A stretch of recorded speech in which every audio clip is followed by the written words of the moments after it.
Hello viewers, welcome to my channel Lakshmi's culinary. আজকের recipe মাছের মাথা দিয়ে অলকচু, ট্রেডিশনাল অলকচু। আজকে আমি সামুদ্রিক মাছের মাথা দিয়ে রান্না করব। তবে রুই, কাতল বা যে কোনো বড় মাছের মাথা দিয়ে এই অলকচু রান্না করা যায় একই পদ্ধতিতে। অলকচুর এই তরকারি গরম গরম সাদা ভাতে ভীষণ মজাদার খেতে। তাহলে চলুন দেখে নেওয়া যাক প্রণালীটি। এই হলো অলকচু, এটির ওজন 1 কেজি 100 গ্রামের মতো। এবার ছুরির সাহায্যে অলকচু অর্ধেক করে কেটে নেব, তারপর আবারও টুকরো করে নেব। অলের খোসা বেশ মোটা করে ছাড়িয়ে নিতে হয়, তাহলে রান্নার পর গলায় ধরে না। এবার 1/2 ইঞ্চি মাপে অল কেটে নিয়ে খোসা ছাড়িয়ে ছোট ছোট টুকরো করে কেটে নেব। প্রায় 600 গ্রাম অলকচু ছোট ছোট টুকরো করে কেটে নেব। এবার খুব ভালোভাবে পানি দিয়ে ধুয়ে নেব অলকচু খোসা ছাড়িয়ে নেওয়ার পর অলের গায়ে বিন্দু বিন্দু দেখা গেলে সেগুলোও ফেলে দিতে হবে, তাহলে অল রান্নার পর গলায় ধরবে না। এবার অলকচু ভাপ দিয়ে নেওয়ার পালা। ফুটন্ত গরম পানিতে অলকচু যোগ করে তাতে 1 চা চামচ লবণ যোগ করে 4 থেকে 5 মিনিট সেদ্ধ দিয়ে নেব। তারপর একটি স্ট্রেইনারে তুলে রাখবো অলের গায়ের পানি ঝরে যাওয়ার জন্য। অল স্ট্রেইনারে তুলে রাখার পর ঠান্ডা পানি দিয়ে ধুয়ে ঠান্ডা করবেন না। এবার প্রায় 250 থেকে 300 গ্রাম ওজনের মাছের মাথা 1/2 চা চামচ হলুদ গুঁড়া ও 1/2 চা চামচ লবণ যোগ করে মাছের মাথায় লবণ ও হলুদ খুব ভালোভাবে মাখিয়ে নিয়ে 2 টেবিল চামচ তেলে মাছের মাথা ভেজে নেব। মাছের মাথা খুন্তির সাহায্যে এপিট ওপিট করে ভেজে নিতে হবে।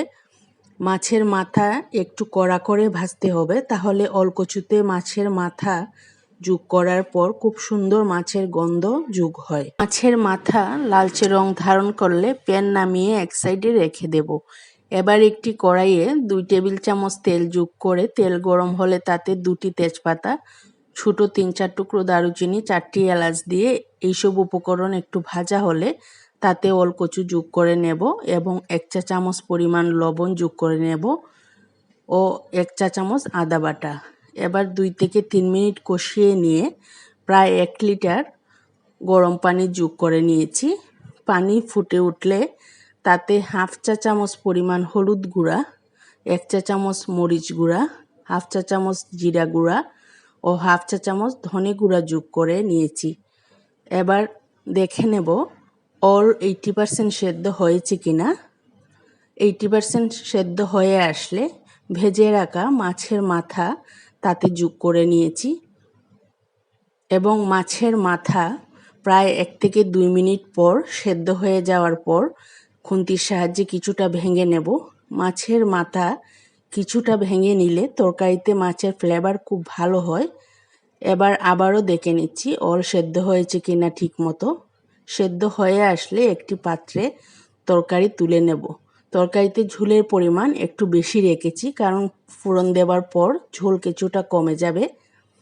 এবার ফোড়ন দেবার পালা। 2 টেবিল চামচ তেল নিয়েছি। তেল গরম হলে তাতে 1 চা চামচ জিরা দিয়ে জিরা ভাজা সুন্দর একটি গন্ধ বের হলে তাতে পাত্রে তুলে রাখা তরকারি ফোড়নে ঢেলে নিয়েছি। এবার ঝোল ফুটে উঠলে লবণের পরিমাণ দেখে নেব। আমি আমার স্বাদ মতো আরও প্রায় 1 চা চামচ লবণ যোগ করে নিয়েছি। লবণ যোগ করার পর কিছুক্ষণ তরকারি জাল করে নেব। ঝোলের ঘনত্ব যখন বেড়ে আসবে ওই পর্যায়ে যোগ করে নেব 1/4 চা চামচ ভাজা জিরা গুঁড়া ও 1/2 চা চামচ পরিমাণ গরম মশলা গুঁড়া। ভাজা বা টালা জিরা গুঁড়া রেসিপি ও গরম মশলা গুঁড়া তৈরির রেসিপি আমার চ্যানেলে পাবেন। তাছাড়া এই ভিডিও ডেসক্রিপশন বক্সেও লিঙ্কটি পেয়ে যাবেন। এবার চুলা বন্ধ করে ঢাকনা দিয়ে স্ট্যান্ডিং টাইমে 5 মিনিট রেখে দেব। তৈরি হয়ে গেল ভীষণ মজাদার অলের রেসিপি মাছের মাথা দিয়ে। ভিউয়ার্স, আমার আজকের রেসিপিটি ভালো লাগলে please like, share and comment আর চ্যানেলটি সাবস্ক্রাইব করে আমার পাশেই থাকুন।